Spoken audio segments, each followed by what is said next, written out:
Yeah. You were mentioning, Carole, that you had training. You didn't have the gift per se, but you feel that that was important to you, and that's important for people who want to get into what you're doing as far as mediumship. Yeah, it is important. Just like any other skill, you can have the predisposition, let's say, but just like anything else, athletics or musical abilities, you really have to hone those and refine them. Right. And so otherwise, it's going to be spotty. It's not going to be reliable, and it takes reading after reading after reading to really know within yourself, to have that level of self-confidence that what you're perceiving through these things called the inner senses, which are clairvoyance, clairaudience, clairsentience, that they are indeed, that it's accurate, what you're receiving. So just like anything else, it takes practice, and it takes an incredible amount of patience. Yeah. And if I had $1 for every time I wanted to quit, I would be very wealthy today. That's too funny. And your story about how you got into it, it just seems like the quintessential hero's journey. Something happens and then it steers you to kind of what you're meant to do at that point in time. Yeah, yeah. And everything that I write in my books is unembellished. It's true. And the readings are untouched as far as the essence of what was communicated there. So yeah, it's been a heck of a journey. I'm very, very blessed, and I'm exceptionally grateful to have interacted with people from all walks of life, and and just all different types of people, that are really the commonality, or the common thread that unites them, is wanting, their desire to know what exists beyond the physical plane. Right. And speaking of this, what's beyond the physical plane, when you talk in your book about the spirit world, you talk about the fact that it's right here among us. It's just vibrating at a Yes, faster frequency, so we're not able to see it. But we that's still, if exactly right. yeah, and if we're still though, we could still perceive it. Yes, and I that this is why I never claim the word gifted, because I feel that can let ego creep in that it sets one on some sort of a pedestal. Mm. And I don't think anybody should be on a pedestal. We have different skills. I, for one, am in deep admiration of people who take care of other people, like nurses, or people who work in personal care homes. And everybody has some way they're a conduit for helping and healing and providing service. Yeah, it's interesting. I was at the post office the other day, and I just got this download about how the post office and the postal workers, if they knew in a spiritual sense or a symbolic sense what they actually are doing, because spiritually we have guides who act as postal workers. They're bringing in and out kind of what we need to receive. And so I thought to myself, I wonder if my post office hub, spiritually speaking, is working adequately. Am I able to, whether it's clean out that hub so I can receive all the abundance that I need, everything that I need, and if not, what needs to happen so that I can. So I feel like, there's certain things that if we are still, whether we're meditating, praying, whatever, we can have those certain insights for ourselves. And as with you, as a medium, you can actually have other people's guides maybe give us certain messages. Can you speak to that as far as maybe some of those messages that people have received from their guides? Yeah, well, and first off, I do want to clarify, with spirit guides, they are very distinct from loved ones, Yes. relatives or friends. Spirit guides are those souls who have agreed to help us, all of us, and every single human being has spirit guidance available.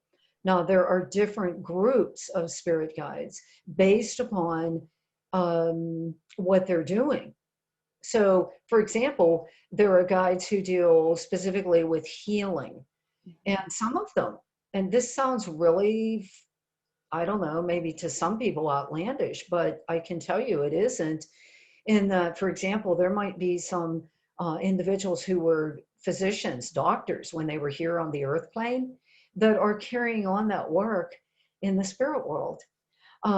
Someone who was an artist when they were here can actually inspire and work with an individual who is creating art, or a musician.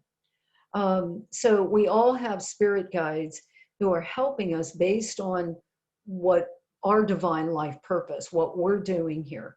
So the guides are very loving. There are different personalities with the guides. For example, I have a joy guide. His name is Mr. Rolf, and I have to always make sure I pronounce it correctly. It's the hard German F. It's ROLF. He is a gentleman. He's sort of like a grandfather, and he appears in the lederhosen, you know, the green suspenders and the shorts, and then he wears a felt cap with a feather in it. And his purpose in working with me is laughter and joy.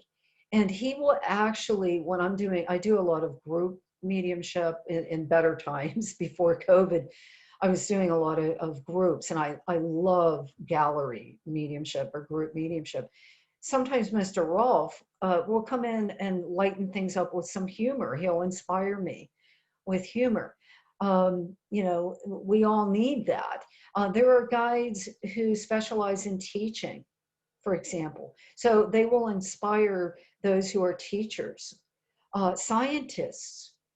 You know, I already mentioned medical. So based on what we're doing, there are specialty guides who help us with that particular subject. I think that's beautiful. I know when I've had to perform, whether it's speaking or singing, I've actually called on those types of guides, my guides, or even before the angelic realms. And I've asked for help with singing as well. So I think that's beautiful. Something while I was reading your book came to my mind, and it dealt with the Akashic files and the Akashic records. And I thought to myself, because you were talking about this one story in particular about addiction and how addiction can be, and familial lineages, and be passed down from generation to generation. And we have the opportunity to clear that and help clear that. And I was thinking to myself, you know, it's like a pebble in a pond with those ripples. We can either carry it on, or we can help clear that, you know, and it can go either way. So it made me think, you know, with those who have been assigned certain things, for instance, like clearing, for instance, their loved ones may come in to try to help clear that. Like you said, a grandfather in one of your stories came in to try to help with that addiction and to help clear that, but also give the message of, I'm sorry, please forgive me that happened in this lifetime, and that I kind of I exacerbated that addiction. Can you speak to Yeah, that? I find that in the beginning, when I first started doing readings, it's certainly, I was not delivering messages to the depth um, of that level of healing that I am today. Mm-hmm. Now, that being said, the medium's spiritual consciousness is always very influential and important in the delivery. So we can only attract to us. We know about the law of attraction. That is, in fact, a natural law, what's called natural law. And that means an immutable, eternal principle. So the law of attraction is we attract like energy to us. So the more that the medium, that consciousness is a higher one, or aligned aligned with spiritual principles, and with natural law. The higher quality or vibration of consciousness that the message is going to be. Mm. So, I had to, anyone who's doing this type of work, there's a constant refinement that's going on as far as dealing with your own stuff, dealing with your own healing, clearing out baggage from the past. I dedicated a lot of time in this book to the topic of forgiveness, a Mhm. release of the past. That's in essence what forgiveness is. So, as I have been on this journey and on this pathway, yes, things have come up for me that I've had to clear out on my own, because spirit can't work through, it's easier for spirit to work through lightness versus density. Mhm. And so the spiritual consciousness of the medium is very important. And so are ethics. Ethics are everything in this Yeah. work. And I am especially careful with ethics, in dealing with, the readings and so forth. There are certain things that should not be mentioned. There are certain things that are unethical to really do. For example, diagnosis, medical diagnosis and reading should not be happening unless you're a doctor. Predicting death, for example.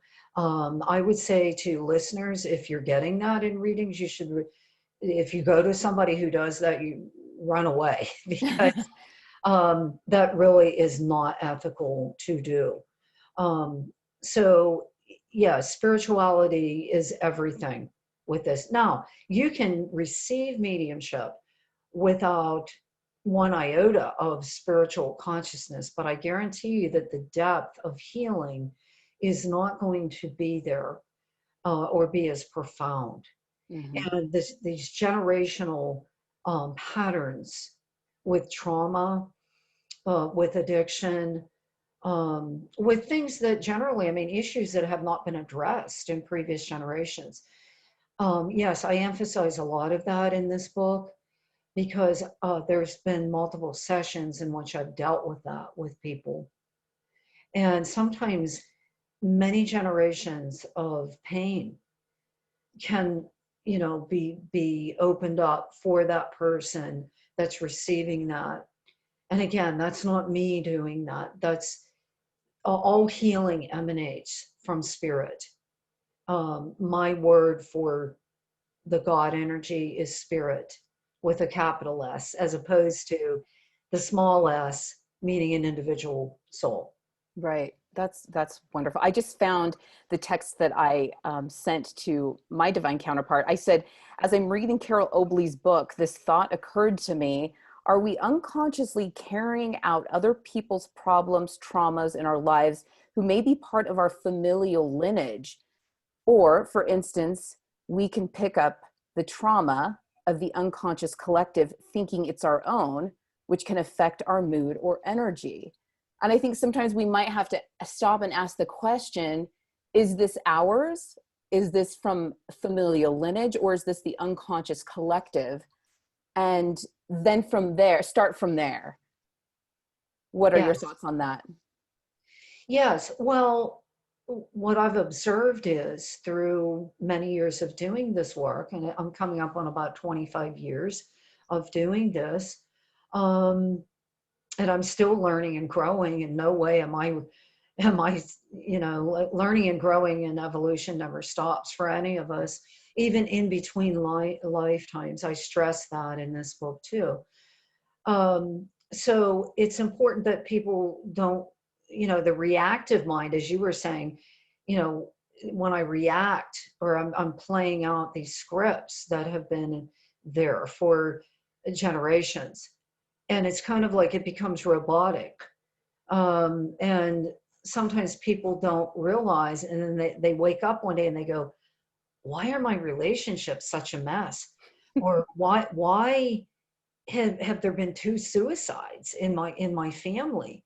Why have there been two young people that have been lost to addiction? I mean, these are real people that I've read for, and it's very tragic. I have become a much more compassionate individual through my work. I personally haven't lost anybody to suicide, and I have not had children, so I don't know what that feels like to lose a child. But certainly, there is deep grief for people who have walked down those pathways. But there is also the opportunity to awaken. And so, through these old scripts that play out, and I talk about this too in the first section of the book, You Signed Up for This. That's the Mhm. title of the section. I talk an awful lot about the Akashic files, our book of life, everything the soul has done from the beginning of time up until current consciousness. So the opportunity to awaken through suffering is always there. And unfortunately, or maybe fortunately, I don't know, it depends on your perspective, human beings are a stubborn lot. We don't usually grow and evolve when things are going smoothly. We grow and evolve when our back is up against the wall, or we're sobbing over a tragedy that's happened. That's how we awaken. So those who experience deep suffering have a great opportunity to awaken from being in that dark pit, to see the light that is filtered through there. In fact, one of the lessons is our wounds do not diminish the light within. So, our wounds, no matter what that is, if it's from eons of, coming down the family. I read for somebody the other day, for example, who had relatives that were in the concentration camps, in the Second World War. And it was I didn't know that going into the reading. I don't ask questions beforehand. And this trauma came up, from some of the ancestors that came through in the reading. So there's all sorts of trauma that might be in our background. And sometimes, as a soul, on a soul level, we volunteer, we sign up for purposes of our own evolution to um, carry that, or in some way address it. Yeah, I agree. And speaking of signing up, before we come into this incarnation, you talk about how we meet with our guides, ascended masters, and maybe our soul group. And we make those soul agreements of, okay, look, this is what I'm trying to accomplish in this incarnation, whether it's deeper compassion or forgiveness. Are you willing to play this role in this experience, in this incarnation? And I find that really interesting because as we evolve with our soul groups, they may play different roles in various incarnations, but we still evolve in some way, shape, or form. Or maybe we don't get to or through that particular lesson, and we do it again, or we choose to do it again. I just find that so fascinating, though, that we get to create our blueprints. Can you speak a little bit about that? Certainly. I named those things blueprint. I'm sure I'm not the first one to do that, but I call them blueprints as opposed to contracts. Why? Because blueprints are more open-ended. Mm-hmm. It's sign on the dotted line, but yet there is free will that's in there, which is always, always operating. So we choose things based on um, how that opportunity or that circumstance or that family or that culture or that religion, whatever the circumstance is, we choose that from that perfect wisdom of the soul, which is all knowing. Now that's very different and distinct from the personality and the little mind, the little rational mind. Very different energy. So when we make these choices, we have that in mind. Okay, the soul doesn't really look at suffering, it looks at, here's an opportunity to evolve. Mhm. And so I know that some people have a very difficult time, and I understand it. Why would I be born into a family where I'm abused? Why would I choose poverty? Why would I choose, um, to be in a family in which there's a lot of addiction? Well, because it's an opportunity to awaken.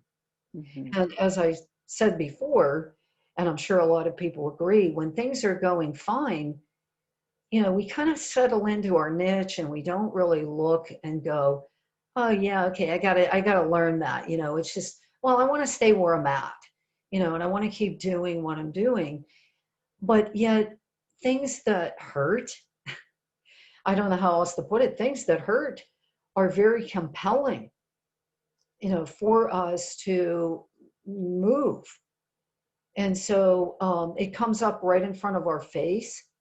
And if people only understood that, that we plan these things. I wrote a lot about that in this particular book and my other books too. And I've seen it time and time again. You can even see that by looking at someone's astrological natal chart. Mhm. You can see the karma meaning sort of, well, in its basic form, means cause and effect. It Mhm. is also a natural law. So it means unfinished business, some things that we need to address further. Right. Yeah. And the soul, in its infinite wisdom, knows that and actually chooses that before coming into that little infant's body.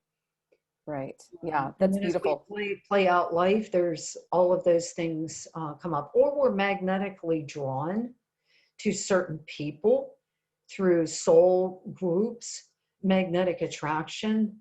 I call them codes. When we're to meet somebody, those codes are alerted, and that person, we come onto their pathway, they come onto ours, and then we do what we need to do with those other individuals. Yeah. And like you said, if we're compelled to change through hardship, we have that opportunity to go through those portals of power to awaken. And that can be just absolutely transformative and life changing to our next spiritual growth spurt, which, yes, can be painful. um, but what is your thought on, you talk about this resonance and these codes and how we're magnetically attracted to certain people. What about like divine counterparts? What are your thoughts on that? Do you mean as far as so-called soulmates? Right. I know some people might call them twin flames or soulmates. I think that my point of view is that anybody can be like a soulmate, a brother, a sister, a friend, because they can help you grow and evolve. I feel like there can be divine counterparts, maybe even foreordained to almost like do this twinning effect of codes that resonate and then evolve together. Yeah, it really depends on the mission or um, the blueprint of each soul. This is what I Mm, have seen through my work. So it really, there are some lifetimes that are planned by mm-hmm, the soul that are more along the lines of a solitary lifetime, mm, or a person who remains single, or they're very focused on the work that they're bringing. Um, you know, on the contrast, there's other lifetimes where we're supposed to experience the harmony of relationship. Kind of the Libran with the two sides of the scale. We all are tutored in the different energies of the zodiac at some point. So, and you can tell that also by looking at the natal chart. So it really depends on what the soul has planned. We can reunite with people that we've had harmonious times with before. I've read for people like that. They don't have any big issues that they have to work out with that individual. on the contrary, there's people that we come back with that we have a terrible time with because there were things that were unfinished, left unfinished in a prior incarnation that magnetically draw those people back together so that they can work. It's another layer, it's another level of those lessons. Mm-hmm. So That it's makes sense. very unique, it's very individual to each soul. That makes a lot of sense. Have you ever experienced where either you've read for somebody or you've observed where somebody has had a blueprint and then at some point in time, it's almost like they've had a revamp of their blueprint and then they have this other trajectory that they need to be on for their further evolution? You mean, oh yeah, you mean they came in with the original blueprint and then, yes, I believe, from what I've seen, I shouldn't even say believe, because believe is, I think it might be true. What I have seen, and it's not real common, but there are certain people that undergo a life transformation. So let's say that they come in and they are to heal addiction, for example. They're confronted with it. They fall into addiction, to use that example. Then they go through recovery. And then, and I'm sure you and I have both seen this, somebody that becomes maybe a minister, it later on in life, they go through ministry college or school and they are called to do that. My own life, I feel, earlier I was doing completely different things than this. If somebody would have said to me when I was in my 20s or even in my early 30s, that you are going to be a professional medium and you're going to write books and you're going to do interviews like I'm doing with you today, I would have thought they were out of their mind. I would have never believed that. But the transformation, I somehow, and I'm so grateful that I heeded that I woke up, because my own past is an addictive one. I was very, I write openly in my books about this, in my first and second books, about alcoholism. And it skipped a couple of generations in my family, and came to me because the first time I ever picked up a drink, and I was in my late teens, I think I was 18 or 19 years old. I completely bypassed social drinking. I don't even know what social drinking is.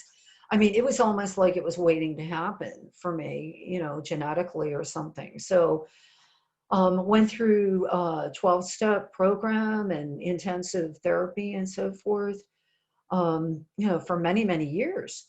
So, this whole thing is, then I feel that led me to do spiritual study. And also, interestingly, women's study. I became very, very interested in, um, women's empowerment and all this. And I guess I was kind of radical in those days, and I've really outgrown that now. But um, that transformed me, recovery transformed me.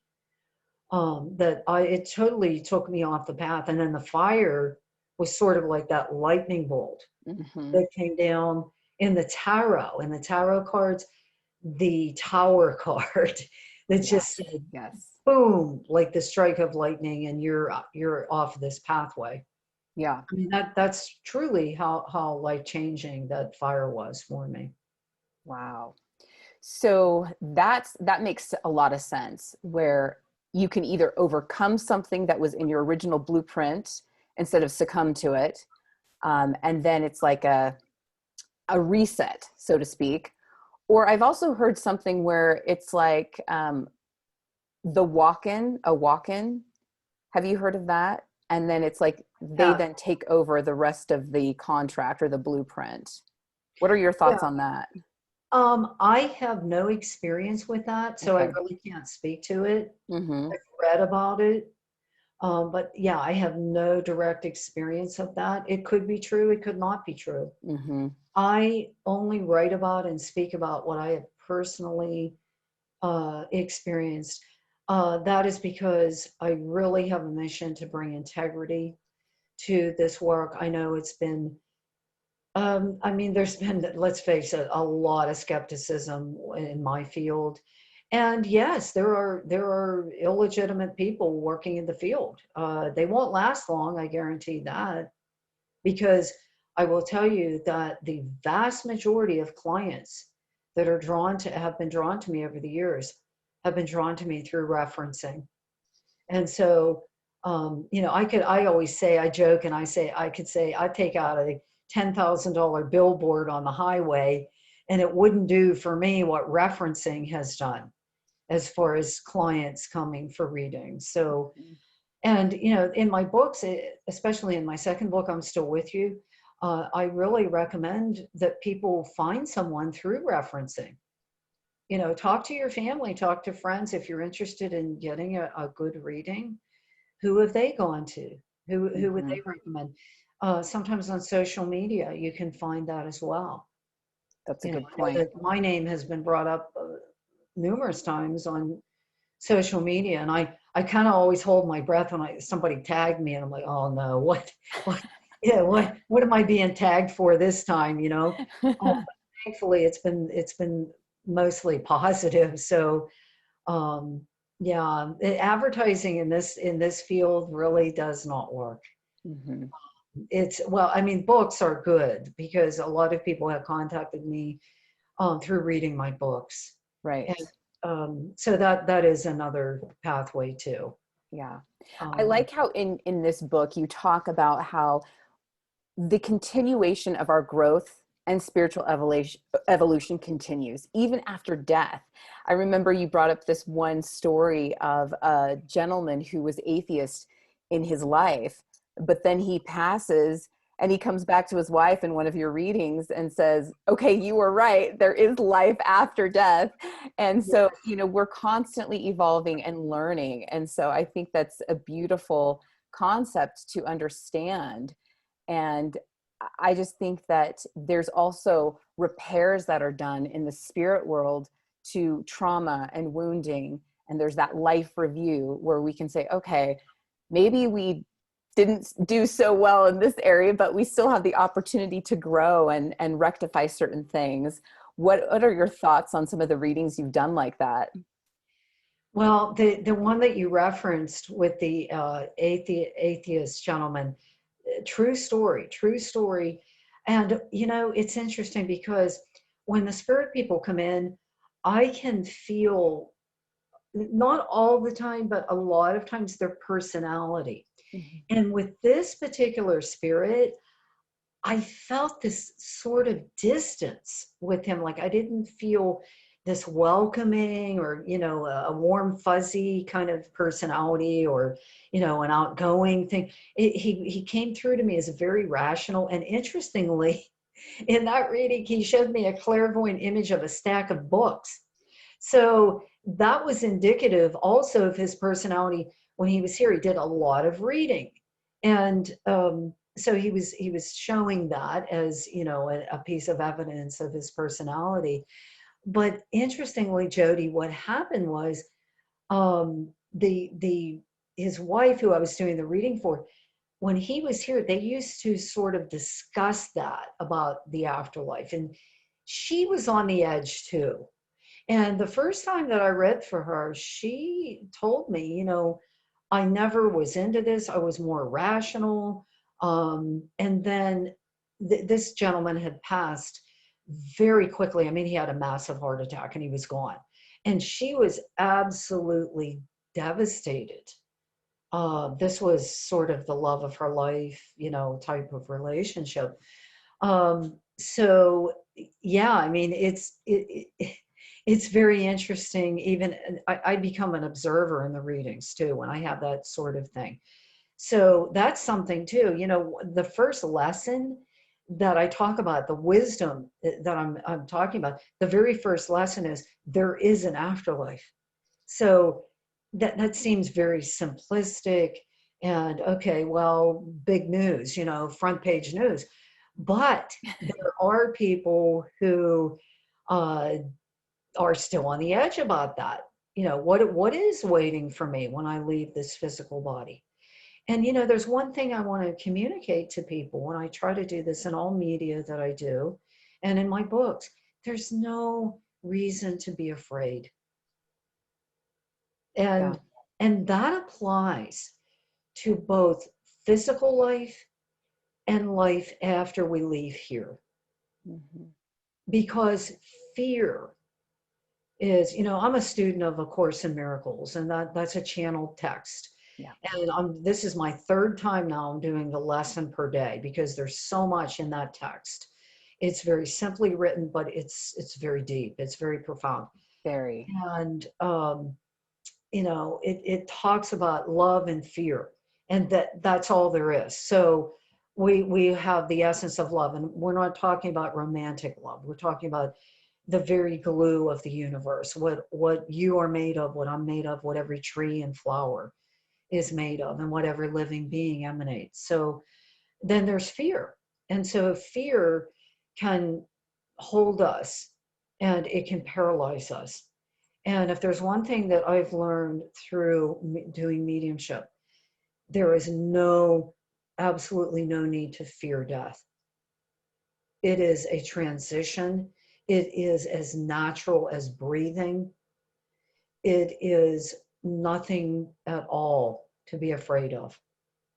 And, I've done readings too where there are people who come through and they'll actually say, I stayed there longer and because I was afraid. I stayed here on the earth plane longer. And so, you know, that's a wonderful teaching from those in spirit. And sometimes they'll come through and say, I don't know what I was afraid of. This is beautiful here.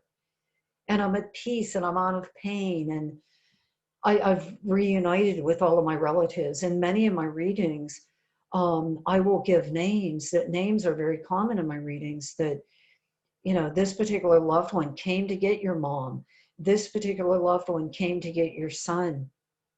And the person will go, and I'll hear crying on the other end of the phone. Have done many, many hundreds and hundreds of phone readings. And the person will go, I felt that my son was with my dad or with my mom or whatever. Mm-hmm. So it's very comforting to know that those in spirit also, they are aware of our time when we pass. And Yeah. even if it's an accidental passing, even if it's something like a drug overdose or, an accident, a car accident, or a sudden passing, like from a big heart attack or something, those in spirit know, and they come to greet us.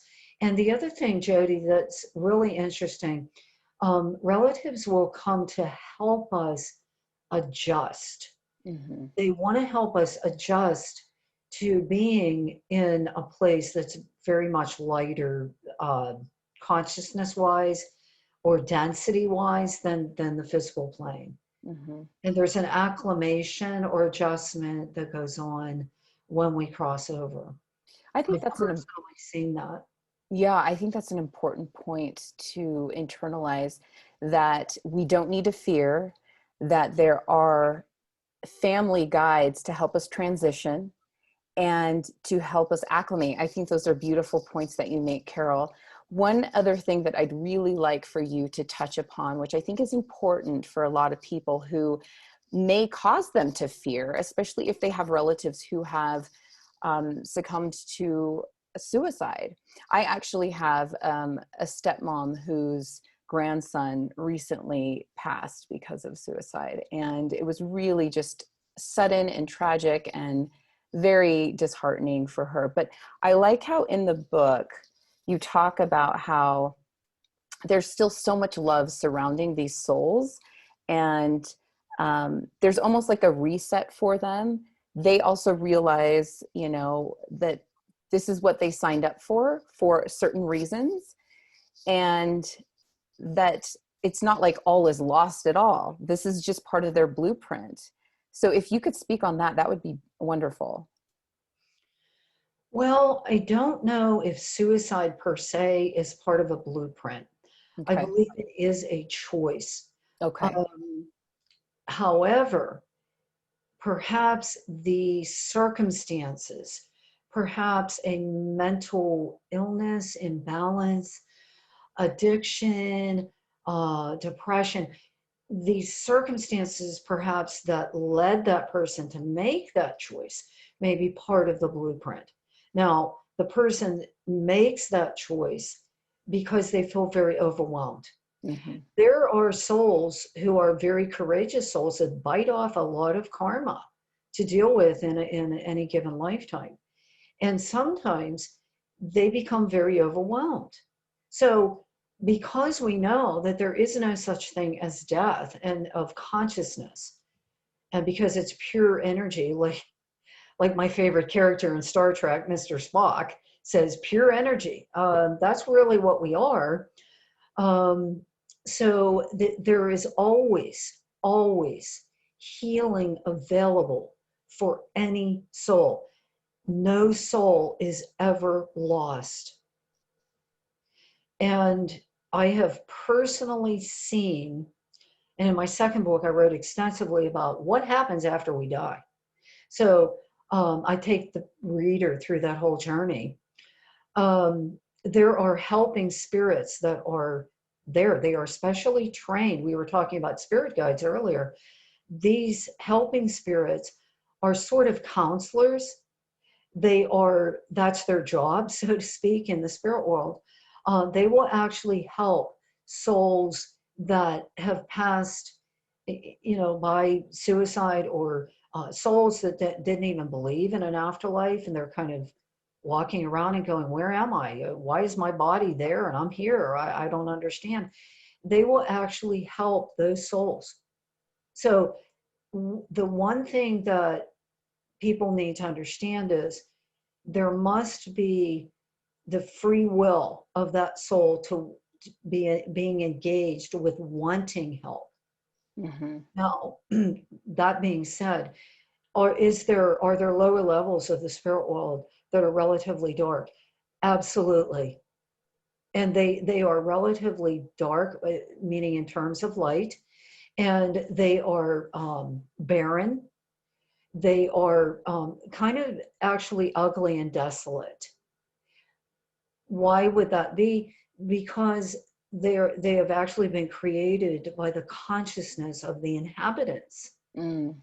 with a lower um, spiritual consciousness. For example, someone who is extremely selfish, someone who exploited others, someone who was a murderer, someone who was a rapist, someone who had no consciousness whatsoever above the gross physical plane, let's say. That individual, if they did not have a spiritual awakening prior to passing, and it's not a punishment at all, it's a matching of the vibration of that person's spiritual consciousness and the environment that they will find themselves in Mm-hmm. after they cross over. Mm-hmm. Now, that person can remain there for eons until they demonstrate the desire to go higher than that. Right, right. So Yeah. there's spirit school though, and they can evolve into higher consciousness if Yes. they choose to. Yeah, yeah, Yes. There has to be the desire, though. yeah.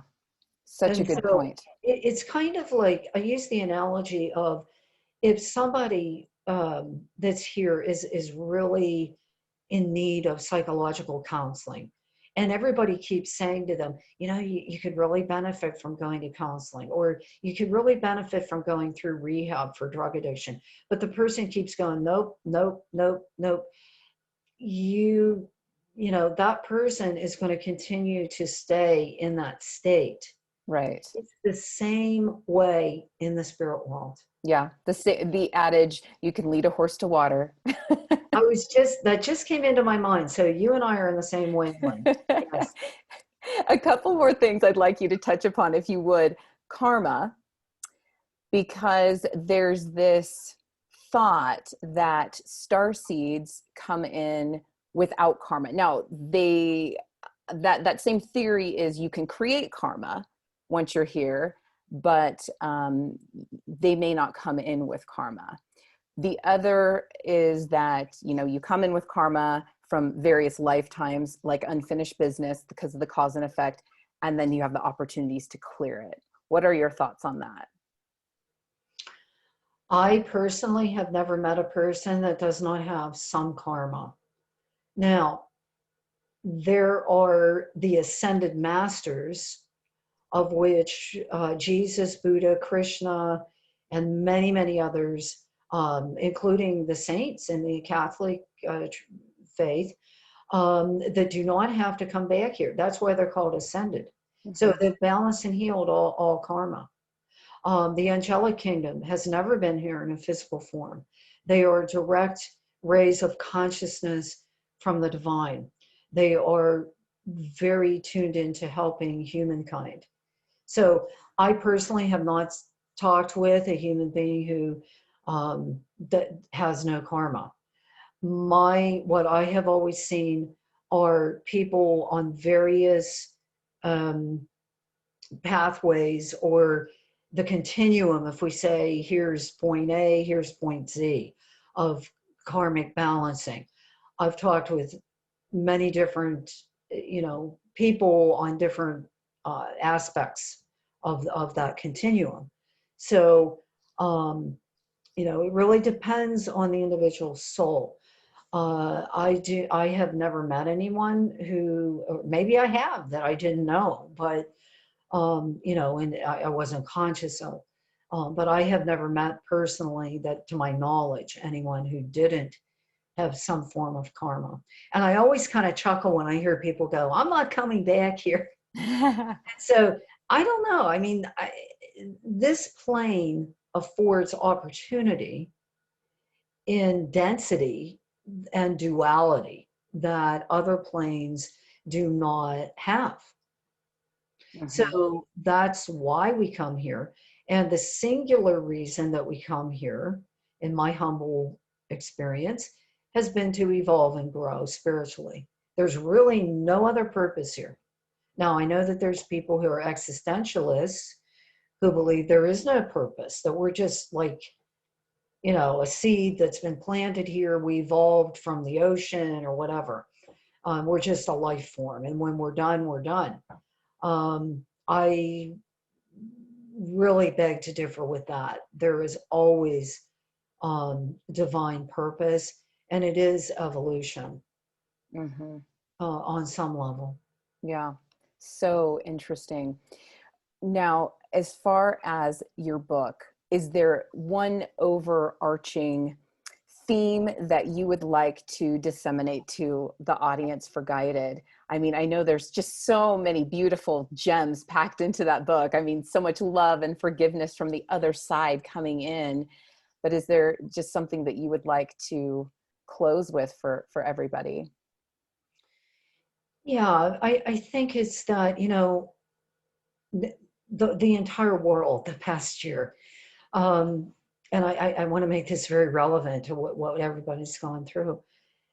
We always have that ray of light within, no matter what is happening out there, no matter what is out there, and anything you can name, it has no power over that light that's in here. And especially the past. I had mentioned earlier about, I spent a lot of time in this book about the power of forgiveness. And that's actually one of the lessons. Um, Releasing the past accelerates our spiritual growth. So no matter what has happened or does happen out there, you have control of what goes on in here. And you own that. Nobody can take it away from you. It's beyond any political spectrum. It's beyond any virus.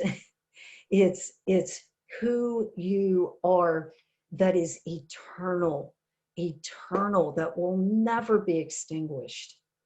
And I think once we really get that, I read something, and I don't even remember where, Jody, but it spoke to the meaning of one lifetime. And it blew me away because it said one lifetime is like one grain of sand on a beach. And when you really understand that, when you get that, and not in your head, but in your heart, it also helps to alleviate grief. Because when we see that the eternity of the soul and the magnitude that we each have within us, then what is there really to be sad about? What is there to be afraid of? We are eternal beings. And I know that's sort of, it's become sort of a cliche in the quote new age thing, but the real truth of that with a capital T is so liberating to really know that. And it frees you from fear and from defining yourself through, a lot of people have lost their work over the last year.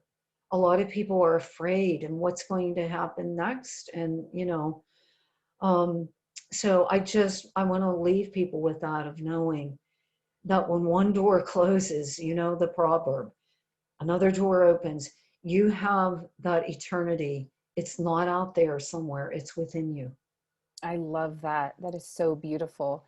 So amazing as far as your love, and you to me just come across as just this servant leader of just helping humanity raise their own vibration and have the love from across the veil come in and help them. So thank you so much, Carole. Carole Obley, everybody. You can find her My book on pleasure. Amazon. Yeah. And where can we find you? Do you still give readings or Oh, yes. Yeah, okay. I'm still doing reading. My website is soulvisions.net. That is plural visions, soulvisions.net. And if I may just mention, I do have a professional page on Facebook. That's facebook.com/soul medium, like the soul plus the word medium. Wonderful. And I will make sure to put that in the description, everyone. So make sure to look for those links in the description for this interview. And again, I want to remind you to make sure to put your feedback and comments. What really resonated for you from this wonderful interview with Carole Obley? All right. And if you haven't already, click that button, subscribe to Guided, Jody's Gems. Would love to have you as part of our community. Thank you so much again, Carole. And the one thing that as you were speaking and leaving your beautiful words of wisdom with us, it reminded me, the forgiveness of how that can help forward and backward with generations is, the holy instant. I know you're a student of A Course in Miracles, and it's like at any moment in time, we can have that holy instant of starting again, beginning again, and forgiving ourselves and others. So I love that. Yes, that is the essence, the core meaning of forgiveness, the holy instant, where we talked about transformation. A person can, that proverbial light bulb can go on, and it is the light. It is the light, and we can be transformed in that instant. Absolutely. Thank you so much again, and love and blessings to you. And I hope to connect with you again. Thank you so much. All right, everyone, have a great rest of your day, morning, afternoon, wherever you are in the world, and we'll see you soon.